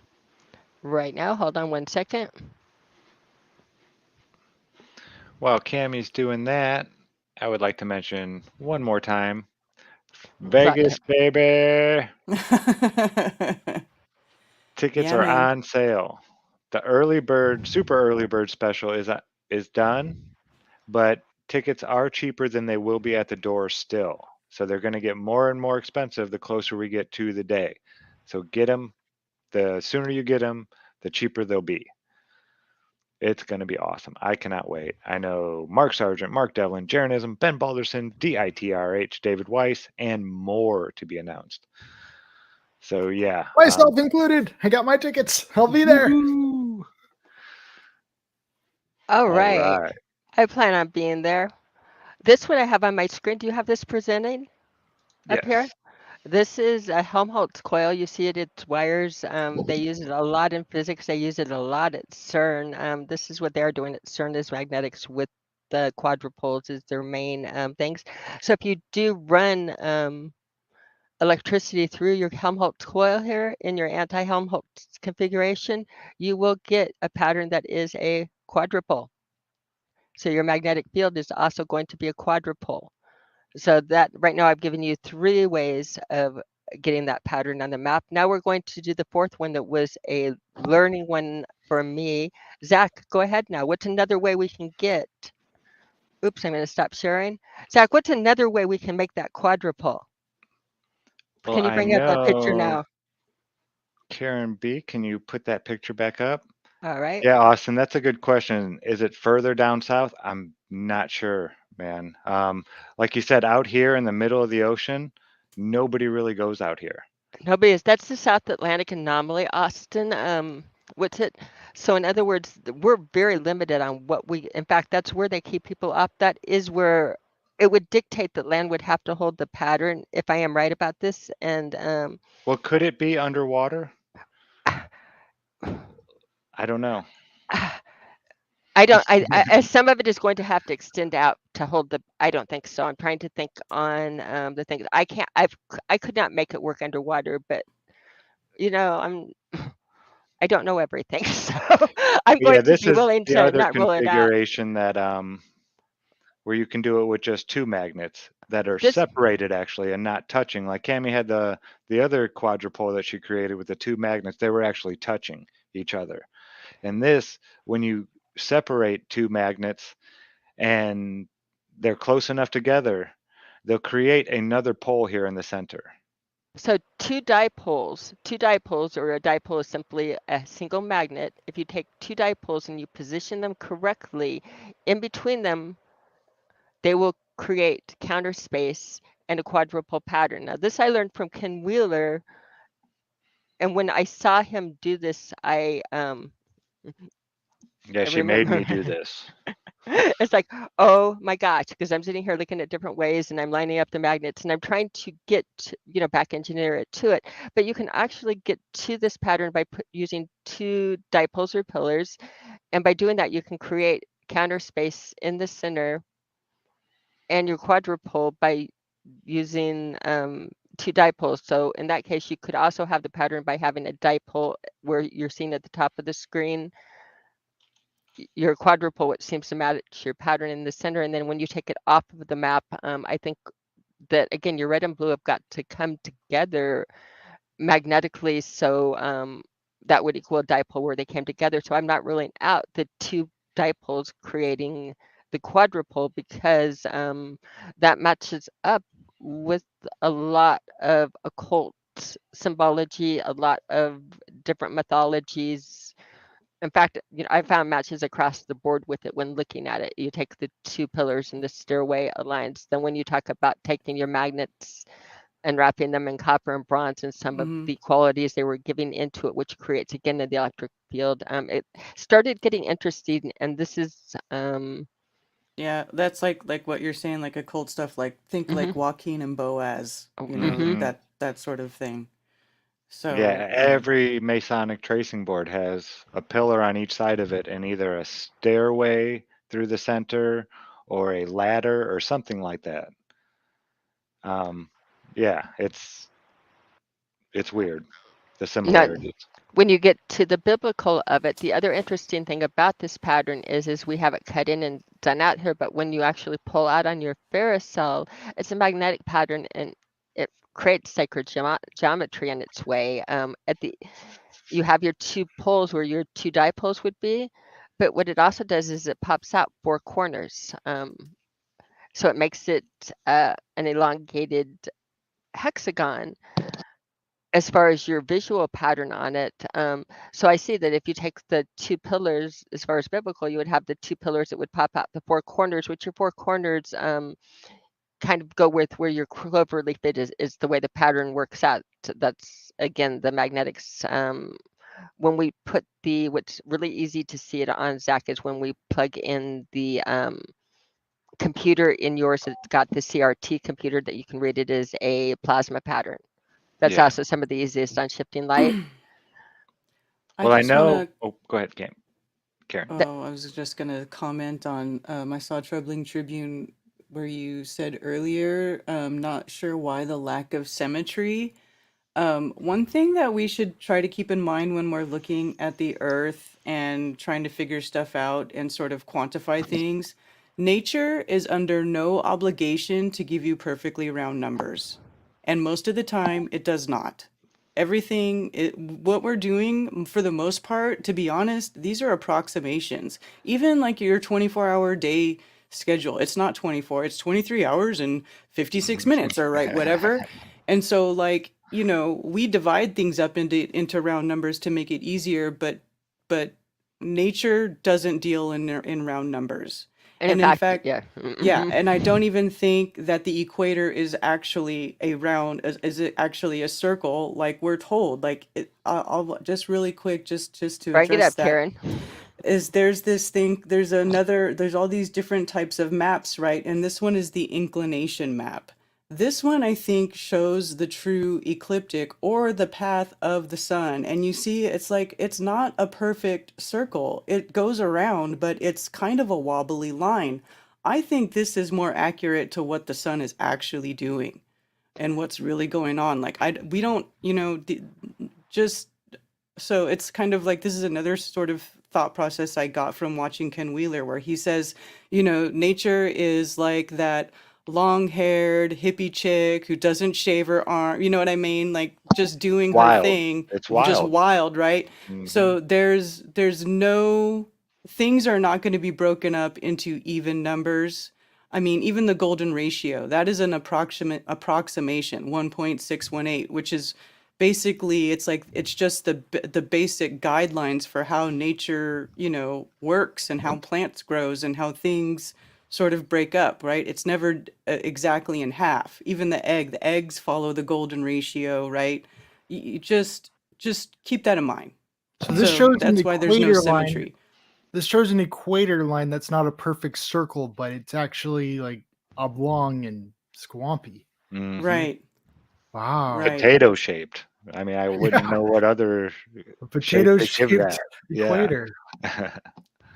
Well, the reason why I even put that out there like that is because it's been being said, and I've even thrown it out there in a few of the True Earth debates, that the magnets, as far as my knowledge, was that they were symmetrical when you're dealing with the fields. However, I've recently come to find out that certain things can actually cause the field to not be completely symmetrical. Oh yeah, there's Mm-hmm. many multiple different types of magnetic fields. Even in a single magnet, they can make it to where it'll be a square, and they can make not the opposite sides the poles. They can make one side a pole, and then something that's 90 degrees to that, they can make one of those sides a pole. Yeah, it's amazing the way that, and I know a pyramid, when a ferrite piece of material that's shaped like a pyramid, a truncated one, where the top's cut off, it actually creates a weird anomalous magnetic pole or magnetic field where it's almost like there's more power coming out the top than is going in through the bottom. It's really neat. Ken Wheeler also shared that one. Mm-hmm. You'll have to provide some links in the end. In the Yeah, description. yeah. Ken Wheeler. I've been a follower of his for years now, and some of the stuff he shows just still it blows my mind. And I've done it. I've tried some of the stuff he does, but I still don't comprehend why it happens. Magnets are still a mystery to me as far as how it stores all that potential and doesn't release it. I mean, I comprehend what they do, but why it does it and why it stays the way it is still I haven't quite grasped all of that yet. What's going on that small molecular scale? It's gravity. Okay, well, I would like to play Kyle's video now that he did about last week. Is there anything anyone else would like to say real quick about um, the declination? Because I want to put together a small group of people that are going to go out and measure this together, like on the same day. Maybe we can set it up to where we do it 4 times a year, something like that, and spread out. If it's just like us and Karen and Austin, we're all here in the same area. Mm-hmm. I'll You order know, so myself a magnetic compass so I can participate in this. all right. Yes, you would be a good one. Yours looks like it's about 15 degrees off over there in Utah, I believe. I was looking at That yours. sounds like what we did in the land nav when ROTC. Yeah, it's so we need some different places, and I would love to get I have a friend in South Africa who said he'd be willing to. So just some places, especially where there's the anomalies where they're facing almost 90 degrees off. I would love to get some real data that we can actually put together and just compare with what we're given, because that's the only way we're going to know if they're giving us the truth or not, is if we, go out and test it ourselves. And we really want to find the inaccuracies with the maps around us, where kind of they're stretching and squishing and things like that. And so if we can find inaccuracies in the maps around us, that's going to be a big deal. Yeah. I think a huge step for this is going to be finding some people with some very good boats. That way we can actually go out into the southern oceans where the most fakery would occur. Yeah, absolutely. Okay, well, you have fun with that. I ain't going over there. I ain't going over there. Yeah. Send me a postcard. Yeah. But no, there are people who love to do that kind of stuff, and that's who we're looking for. All you out there that are, the Yeah, if sailors somebody that wants are to out be there. adventurous. Yeah. Hey, take a magnet and, jot some stuff down for us. We'd love to hear from you. What an opportunity to be one of the modern day trailblazers. I know, right? Yeah. But it does kind of seem, I don't know if you think this way, Cammie, but it does seem like when you look at the map and you've got that one green line that goes off to nowhere where it doesn't show the red and blue lines converging. And then it kind of makes sense that they would take this map, wrap it around the ball, and just overlap those 2 poles that are actually on opposite sides of the plane. And that's how they fool everybody into believing it. Mm-hmm.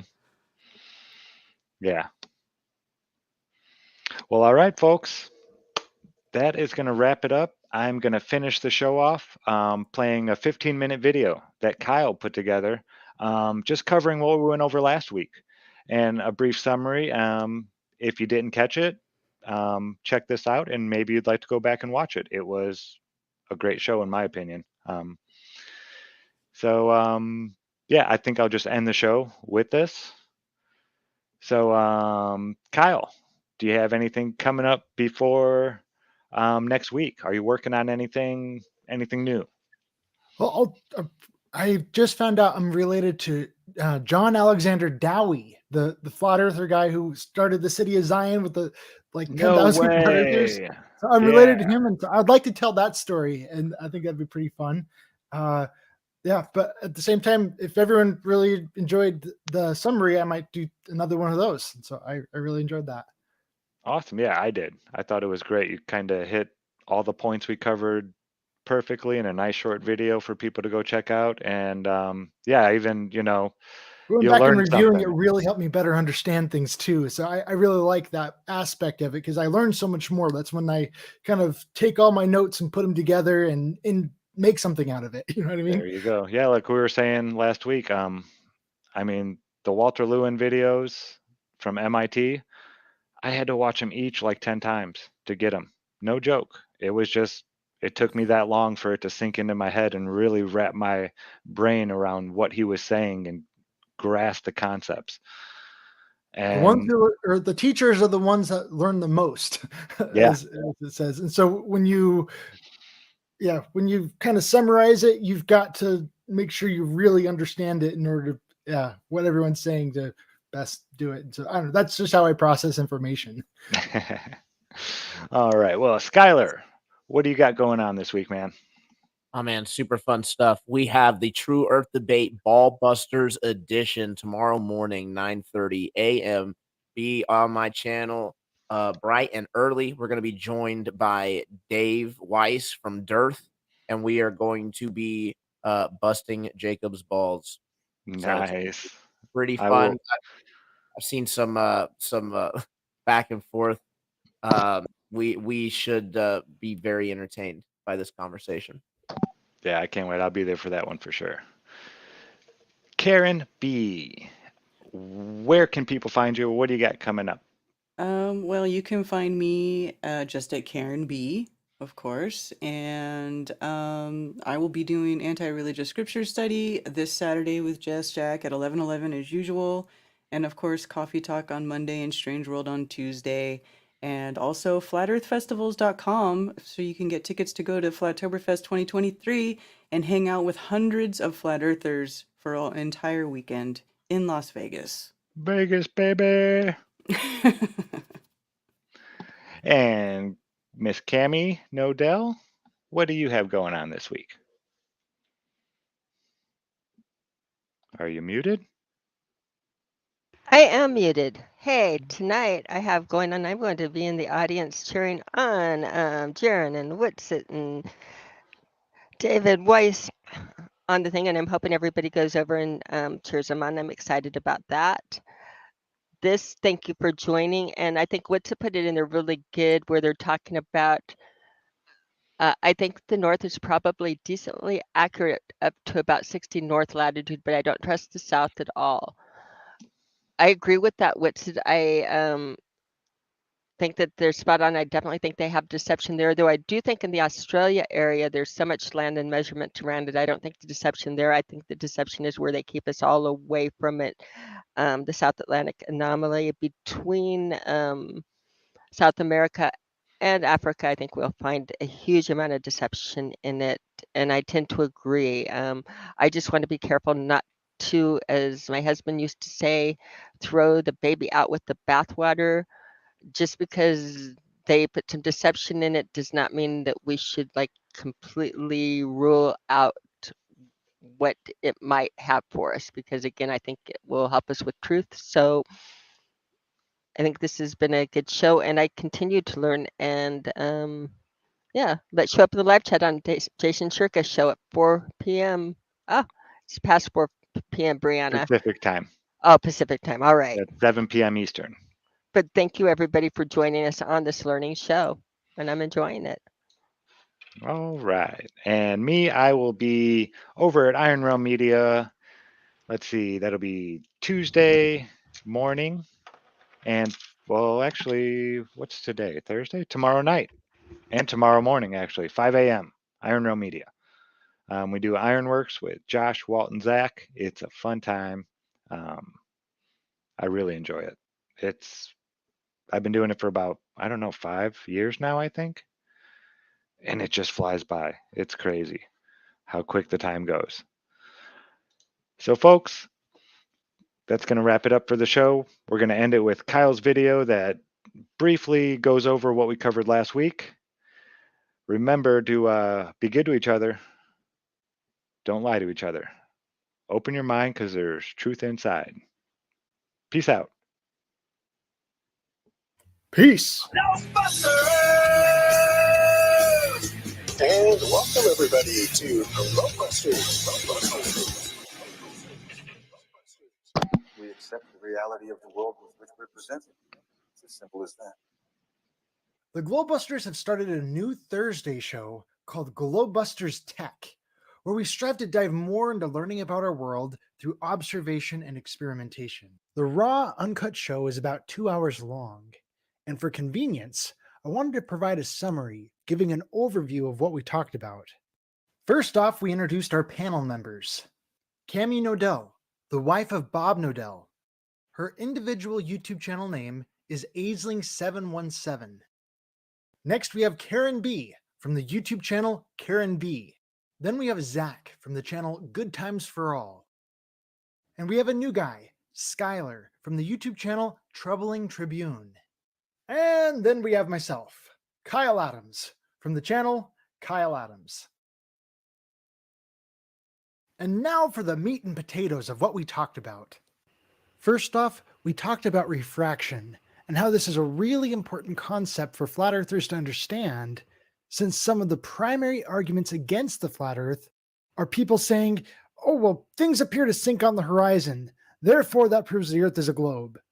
The farther away a boat is, the more the bottom of the boat will disappear, and you'll basically just see the mast of the boat. If you send a ship straight to the horizon, eventually it begins to disappear until it's no longer visible beyond your horizon. Right. And you should ask yourself, what kind of surface would produce that result? That wouldn't happen if the Earth were flat. You would simply see the boat getting smaller and smaller and smaller as it went farther away, but you'd be able to see the whole thing with the same proportions. The world is curved. I mean, it's a big curve, but it's curved. These are supposedly the leading experts out there making this claim.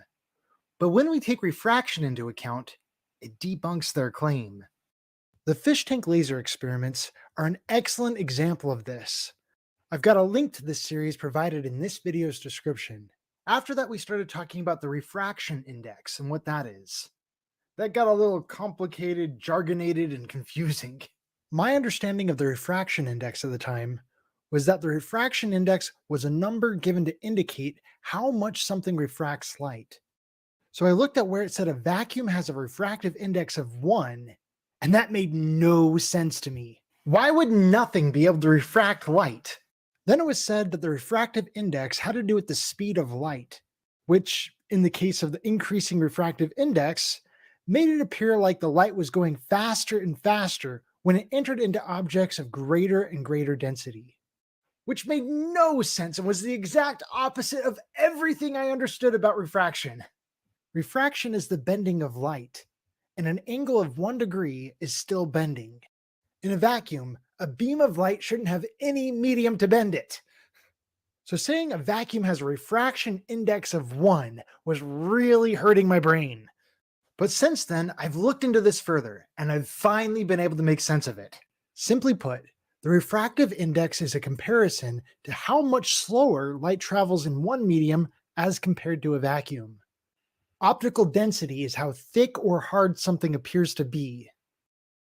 This means the greater the refractive index of an object, the slower that light is going to appear to move through that object.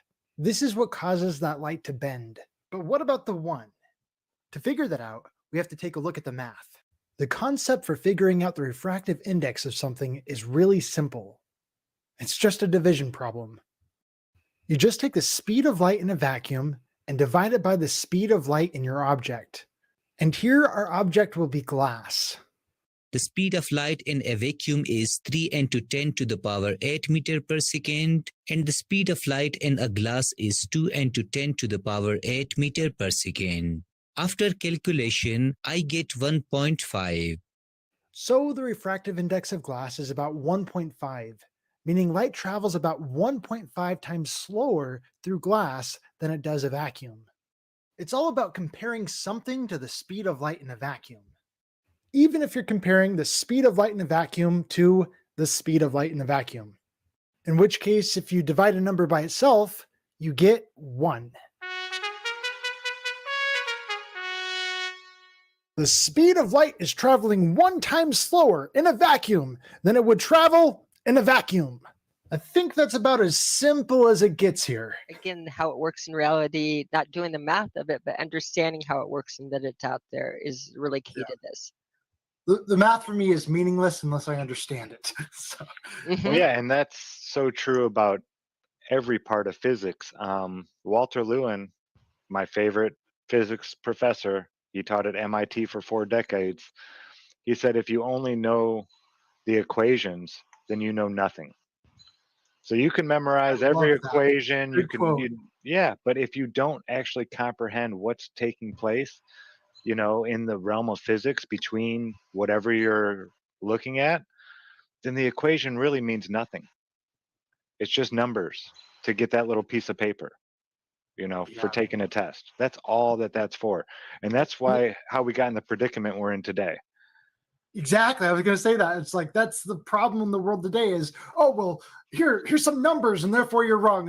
I'm sorry, unless you understand what those numbers represent, and unless I understand what those numbers represent, just throwing numbers at me doesn't do anything. Mm-hmm. All right.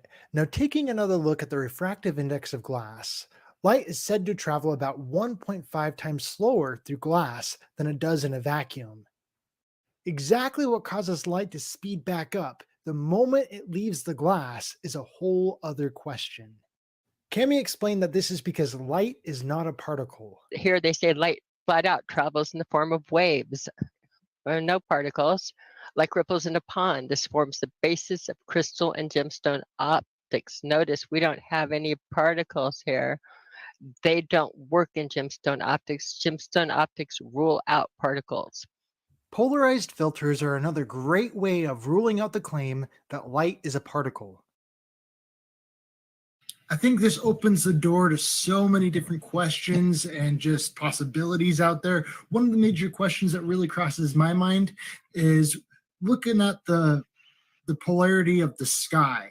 Why is the atmosphere polarized? If I just look at across the room and all of the air in the room, is that polarized? If that's not polarized, then why is the atmosphere in the sky polarized? Is it the atmosphere that's even being polarized? Maybe that's like the firmament that's kind of creating the polarization effect. And so there's so many different questions that I'm thinking about right now that I really would love to dive into. So this is a really good opener for the season. Yeah, absolutely. After that, Zach shared a glimpse of his mind-blowing second sun observation, which he discovered by observing the sky through a polarized lens. This is the second sun video that we caught when Chris was over. Let's fast forward it a little bit. Let's see here. Yeah, I go through and I talk about what kind of camera it is and everything. Okay. I think Cami already spoiled this one. Yeah, this one blew my mind. Well, this shows you that there is something there's polarization going on in the sky. But what's causing it? Yeah, I don't know. But this is Kyle thinks that would cause polarization. When you say what's causing it, things that I know would, there could be other things that are, but things that would cause polarization are like at our, what we call the North Pole, we measure an electric field and that going up. So crossing over through that column would polarize light. I think of that with a quick. An electric field can polarize light? Absolutely. Yes. An electric field will polarize light. Light is a magnetic field, an electromagnetic field. That would be really interesting to observe with the Tesla coil. Oh, mm-hmm. Kind of put it in front of a Tesla coil, get that polarized lens, and just kind of look at and see what you can see. You can. I mean, it would be the same as looking through a filter, so I don't know if it would be different if you cross it, and that is the Faraday effect, is simply the crossing of two filters of polarized light crossing over, and the light goes out. Again, what they talk about with all of this math and that are just simple optical effects, and if you look at the optical effects, if you understand the effects, you can pay somebody to do the math. I'm sorry. That's what I do. But yeah, no, understanding it is, or again, on calculators, I have an Excel spreadsheet and everything. It does it well and doing it, but it's understanding what you're looking at. And if you start understanding what you're looking at, it's pretty darn fascinating. Polarization, as he brings it up, other places it could come into effect, and as we start working with it, eclipses. I was just gonna say eclipses because Evening. that was the thing that I noticed when I went and watched the 2017 eclipse, that solar eclipse, because with the path of totality was close enough. I got to a good spot where I was like over 2.5 minutes. And it was just, I just started looking around and I was like, it's so weird because this light, everything gets darker, but it's not the same type of light getting darker as when the sun goes away. It's totally different.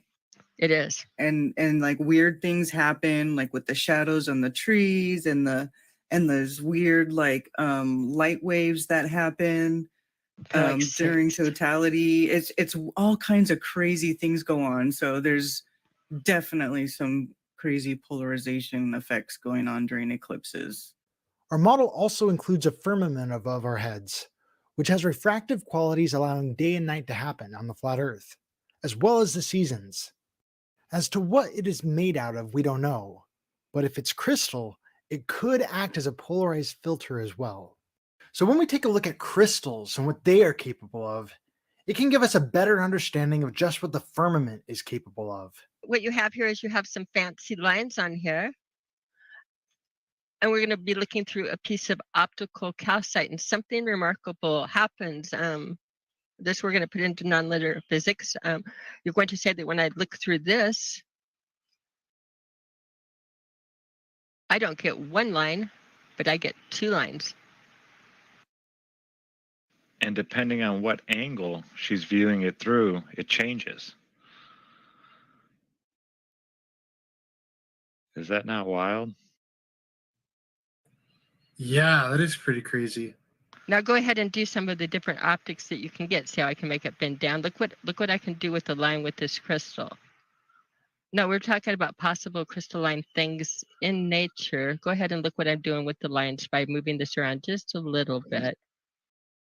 Now just think for a moment. If that red line were the path of the sun, moon, or a star, refraction could throw our view of it way off. And you can't use trigonometry to figure out how far away any of them are unless you know where they actually are. I hope you've enjoyed this summary. I think we can all look forward to a great season ahead of us. Thank you all for watching. Who you gonna call? Yeah! GLOBEBUSTERS! We will be back again next Thursday with a new show. Until then, be good to each other. Always be kind. Open your heart because there's truth inside. Peace out, everybody. Peace. Peace. Peace.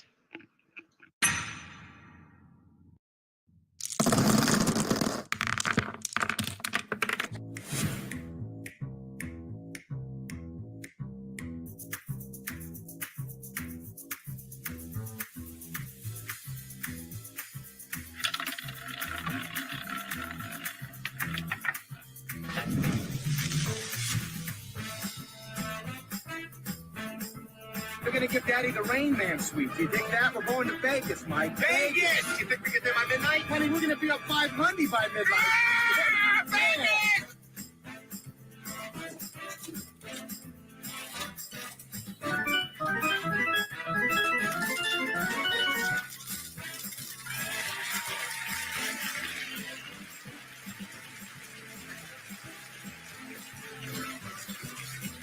Vegas, baby, Vegas!